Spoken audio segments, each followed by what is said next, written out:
So this is the laundry detergent cup holder that I showed in a previous video. It's been working well to catch the drips, and obviously you can see there the remnant detergent. But today I've got part 2.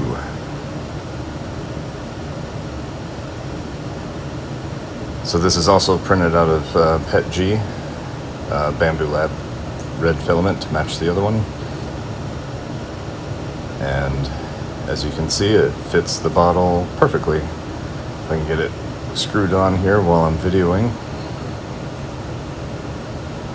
There we go, get it tightened up. Alright. So now when we're done, we can put the detergent cup upside down and it will drain back into the bottle to be reused.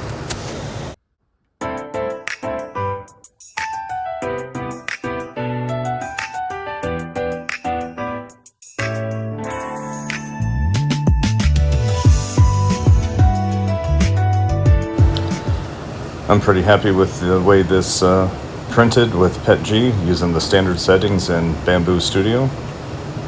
Came out really nice, and as you can see, even the screw cap was freely turning right off the build plate. I've got a link in the description to the model that's available on Printables. Thanks for watching.